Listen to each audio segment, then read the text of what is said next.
Welcome to खारुताई channel. या व्हिडिओमध्ये आपण qualitative characteristics of accounting information बघणार आहोत. म्हणजे काय, तर अकाउंटिंग इन्फॉर्मेशन क्वालिटीची आहे, दर्जेदार आहे, हे समजण्याचे 4 मुद्दे आहेत. तर ते बघणार आहोत. तर चला तर मग qualitative characteristics of accounting information. Accounting means the numerical qualitative presentation of business transactions of financial nature. म्हणजे काय, तर अकाउंटिंगमध्ये बिझनेस ट्रान्झॅक्शनचं प्रेझेंटेशन चांगलं पाहिजे, क्वालिटीचं पाहिजे. तर qualitative characteristics of accounting information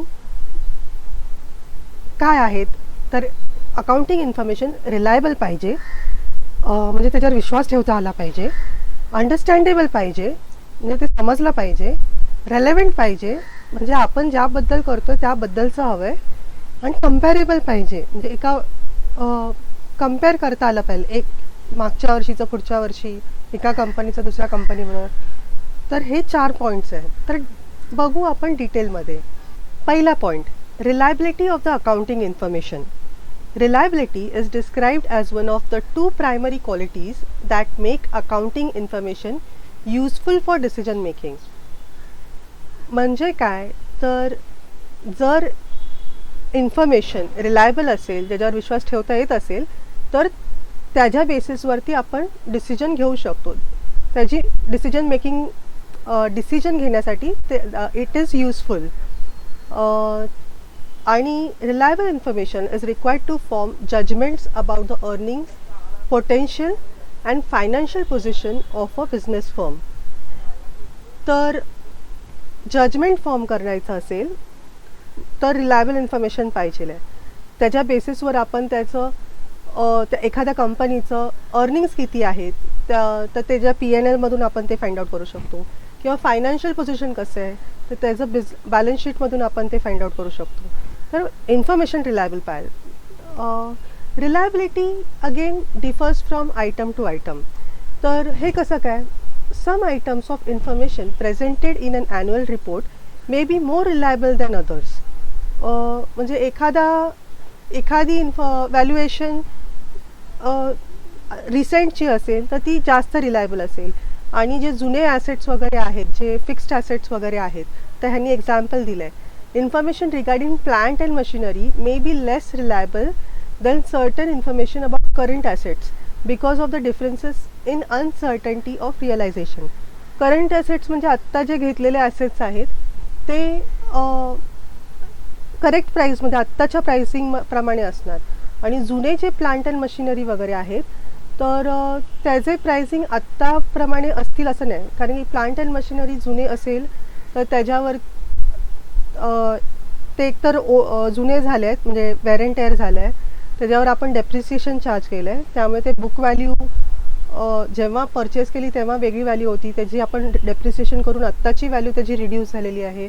आत्ताची त्याची मार्केट व्हॅल्यू वेगळी आहे, आणि आत्ताच्या डिमांडप्रमाणे सुद्धा त्याची आत्ताची रेट वेगळी असू शकते. तर बरेच फॅक्टर्स आहेत, त्यामुळे फिक्स्ड ॲसेट म्हणजे चं व्हॅल्युएशन वेगळं असू शकतं.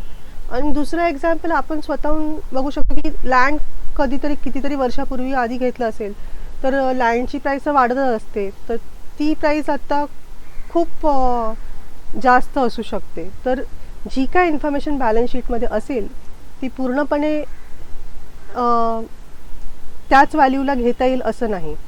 म्हणून म्हणतो some items are more reliable than other. तर रिलायबिलिटी म्हणजे काय, रिलायबल म्हणजे काय, जर एखादी इन्फॉर्मेशन रिलायबल असेल तर त्याच्या बेसिसवरती आपल्याला डिसिजन मेकिंग करता येतं. आपण त्या कंपनीचं अर्निंग्स आणि फायनान्शियल पोझिशन चं जजमेंट फॉर्म करू शकतो, म्हणजे त्याचा अंदाज घेऊ शकतो. आणि reliability differs from item to item. हा झाला पॉईंट आपला रिलायबिलिटीचा. Second point, relevance of the accounting information. Relevant accounting information must be capable of making a difference in a decision. How? By helping users to form predictions about the outcomes of past, present and future events, or to confirm or correct expectations. परत एकदा, relevant accounting information must be capable of making a difference in a decision by a user about what? About his predictions of past, present and future, or if he is having any expectation to confirm or correct those expectations. म्हणजे काय, जर एखादी information जर relevant असेल तर युजरला decision मेकिंगमध्ये त्याचा फायदा होतो, त्याच्यात फरक पडू शकतो, त्याच्या डिसिजनमध्ये फरक पडू शकतो. डिसिजन तो कसले घेतो, तर तो त्याचे प्रेडिक्शन्स असतात पास्ट, प्रेझेंट किंवा फ्युचर ऑफ द कंपनी, तर त्याबद्दल तो डिसिजन्स घेऊ शकतो. किंवा त्याचे एक्सपेक्टेशन्स असतील एखादे, तर त्या रेलेव्हंट इन्फॉर्मेशनमुळे त्याच्या एक्सपेक्टेशन्सला तो कन्फर्म किंवा करेक्ट करू शकतो. कन्फर्म म्हणजे ओके, हां माझं बरोबर आहे. करेक्ट म्हणजे नाही म्हणजे आधी जे मी काय ठरवलं होतं ते बरोबर नाही, आत्ता असं केलं पाहिजे, करेक्ट केलं पाहिजे. So I am correcting my expectations. Okay, the next point, the accounting information related by the books of accounts and financial reports must be relevant. आणि accounting information should not include unnecessary and irrelevant information. बापरे, काय point आहे ना, unnecessary नसलं पाहिजे, इररेलेव्हंट नसलं पाहिजे, तर ते रेलेव्हंट आहे. बरं, next point, relevance of the accounting इन्फॉर्मेशनमध्ये all the information is set to be relevant. म्हणजे इन्फॉर्मेशन कुठली रेलेव्हंट म्हणता येईल, अशी information which would have change the outcome of the business if disclosed. म्हणजे एखादी इन्फॉर्मेशन जर डिस्क्लोज केली तर माझं आउटकम चेंज होईल, म्हणजे माझं डिसिजन बदलू शकतं. आणि एखादी तर ती इन्फॉर्मेशन रेलेव्हंट आहे. पण एखादी इन्फॉर्मेशन मला अशी एखादी इन्फॉर्मेशन असेल जी मला माहिती असो नसो, पण त्यांनी माझं डिसिजनमध्ये फरकच पडला नसता, तर that is not a relevant information. पण अशी कुठली तरी इन्फॉर्मेशन आहे जे मला मिळाल्याने माझं जे डिसिजन आधीचं होतं त्यामुळे माझं डिसिजन बदलू शकतं, किंवा जे आहे डिसिजन ते एकदम कन्फर्म होऊ शकतं. म्हणजे ते ॲडिशन त्यांनी माझ्या डिसिजन मेकिंगमध्ये फरक पडू शकतो बऱ्याच प्रमाणात, तर त्याला आपण रेलेव्हंट म्हणू शकतो.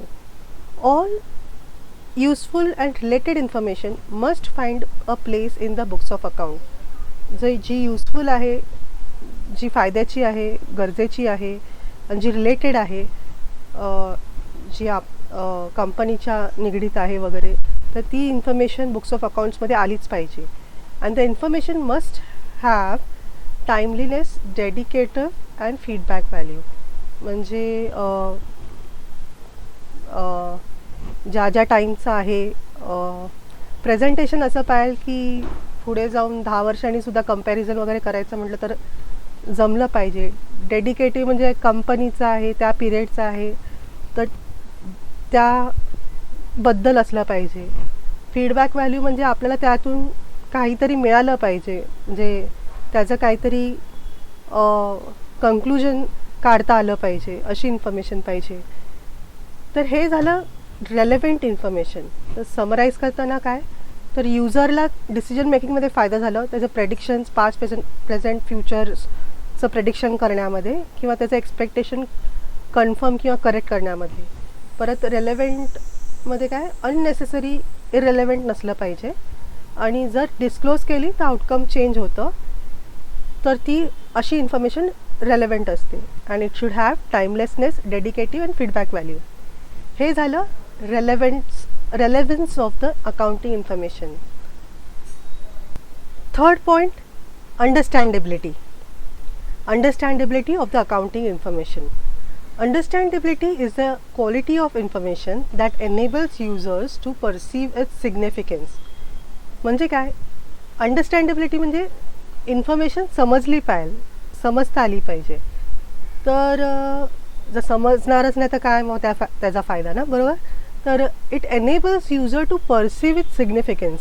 म्हणजे युजरला त्याचा इम्पॉर्टन्स, परसीव्ह विथ सिग्निफिकन्स म्हणजे बघण्याचा दृष्टिकोन, कसं बघता येतं असं, आणि सिग्निफिकन्स म्हणजे इम्पॉर्टन्स, म्हणजे युजरला त्याचं महत्त्व कळलं पाहिजे, बघता आलं पाहिजे.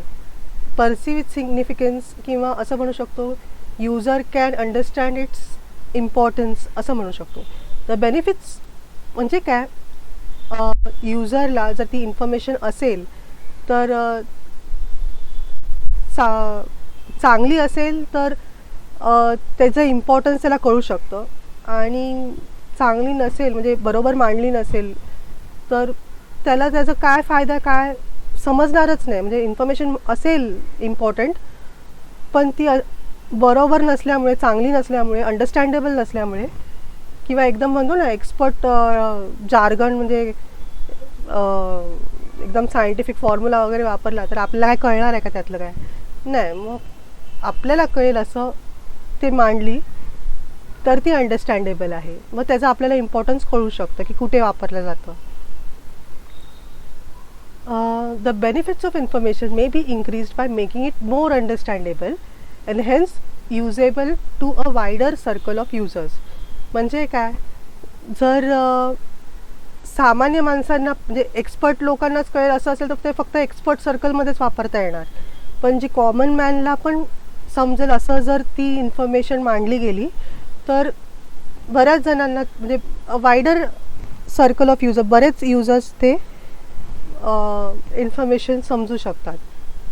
दस understandable financial accounting information presents data that can be understood by the users of the information and is expressed in a form and with terminology adapted to the user's range of understanding. म्हणजे काय तर जी कुणालाही समजू शकते असं financial accounting information बनवायचं असेल तर तो असं प्रेझेंट करायचं that can be understood by the users. आणि मग ते कसं एक्सप्रेस करायचं तर त्याचं प्रेझेंटेशन कसं पाहिजे तर इन अ फॉर्म म्हणजे काय तर समजा टेबल्स आहे, चार्ट्स आहे, त्याचे कलर्स असे करायचे same, similar colour, different colour, similar colour to show similarities, different colours to show differences, असं आपण प्रेझेंटेशन म्हणजे आपल्या इन्फॉर्मेशन जे काय फायनान्शियल इन्फॉर्मेशन आहे ते तशा फॉर्ममध्ये प्रेझेंट करू शकतो जेणेकरून इझिली ते लोकांना समजेल. अँड विथ टर्मिनॉलॉजी म्हणजे टर्म्स जे यूज केले जातात ते असे पाहिजे जे युजर्स समजू शकतात that users can understand. Okay, to summarise, information अशी पाहिजे जी त्या युजरला मिळाली तर त्याला इम्पॉर्टन्स समजू शकतं. जर ती अशी प्रेझेंट केली पाहिजे जेणेकरून त्याचं बेनिफिट इन्क्रीज होऊ शकतं, जेणेकरून ते वायडर सर्कलमध्ये वायडर सर्कल ऑफ युजर्स वापरू शकतात. आणि प्रेझेंटेशन अशा फॉर्ममध्ये पाहिजे किंवा अशा टर्म्समध्ये पाहिजे जे युजर्स अंडरस्टँड करू शकतो. तर हे झालं third point, understandability of accounting information. आता चौथा point, last point, comparability of the accounting information. In making decision, the decision maker will make comparisons among alternatives, which is facilitated by financial information. Decision maker म्हणजे generally user असतो, तर तो comparison करतो. आता for example me option एमध्ये invest करू का option बीमध्ये इन्व्हेस्ट करू, तर हे डिसिजन त्याला कसं घेता येणार तर त्याच्याकडे फायनान्शियल इन्फॉर्मेशन असेल तर तो हे डिसिजन्स घेऊ शकतो. बरोबर, तर त्यासाठी कंपॅरिझन त्याला करावं लागणार. मग comparability implies to have like things reported in a similar fashion and unlike things reported differently. आता समजा एकाच वस्तूचं प्रोडक्शन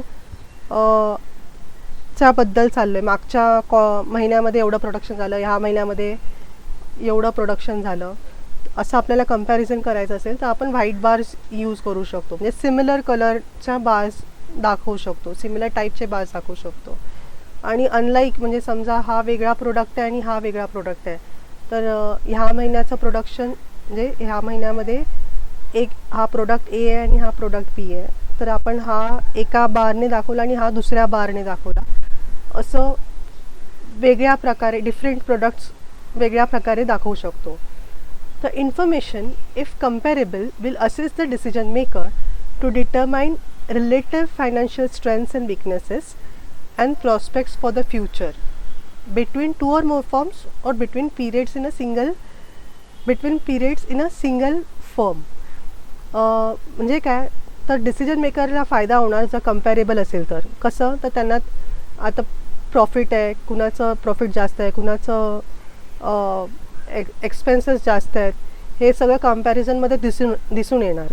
कुणाचं डेट जास्त आहे, कुणाचं लोन जास्त आहे, हे सगळं विकनेसेस पण कम्पॅरिझनमध्ये दिसून येणार. प्रॉस्पेक्ट्स फॉर द फ्युचर म्हणजे फ्युचरमध्ये कुणाला ऑर्डर्स जास्त आहे काय आहे हे पण म्हणजे दिसून येणार त्याच्यामध्ये कम्पॅरेबल असेल तर. मग between two or more firm म्हणजे दोन वेगवेगळ्या कंपनीचं कम्पॅरिझन होऊ शकतं किंवा एकाच फर्मचं दोन वेगवेगळ्या वर्षांचं कम्पॅरिझन होऊ शकतं. म्हणजे दोन टाईपचे कम्पॅरिझन्स पॉसिबल आहेत. तर हे झालं कम्पॅरेबल. समराईज करायचं म्हटलं तर ऑल्टरनेटिव्ज असेल तर त्याला म्हणजे एखादा युजर त्याला कम्पेअर करणार कुठल्या ऑल्टरनेटिव्हमध्ये इन्व्हेस्ट करू. जर लाईक थिंग्स सारख्या गोष्टी असेल तर त्याला सिमिलरली म्हणजे सारख्या पद्धतीने डिस्प्ले करणार आणि जर वेगवेगळ्या गोष्टी असतील तर त्याला वेगवेगळ्या पद्धतीने डिस्प्ले करणार. आणि कम्पॅरिझन दोन पद्धतीने पॉसिबल आहे. फर्म टू फर्म किंवा इयर टू इयर कम्पॅरिझन होऊ शकतं. कम्पॅरिझनने फायदा काय होतो तर विकनेसेस आणि स्ट्रेंथ्स दिसून येतात आणि फ्युचर प्रॉस्पेक्ट्स काय हे पण आपल्याला कळतं. तर हे झालं summary comparability of the accounting information. To summarise qualitative characteristics of accounting information आपल्याला 4 क्वालिटीज बघावं लागतात. 4 कॅरेक्टरिस्टिक्स आहेत क्वालिटी बघण्यासाठी. तर इन्फॉर्मेशन रिलायबल पाहिजे, रेलेव्हंट पाहिजे, अंडरस्टँडेबल पाहिजे आणि कम्पॅरेबल पाहिजे. अशी इन्फॉर्मेशन असेल तर ती क्वालिटी अकाउंटिंग इन्फॉर्मेशन म्हणता येईल. Sir thank you for watching the video. तुम्हाला जर ह्याचे समरी नोट्स हवे असतील तर टेलिग्राम चॅनलवरती मिळतील आणि भेटू पुढच्या व्हिडिओमध्ये. तोपर्यंत बाय बाय.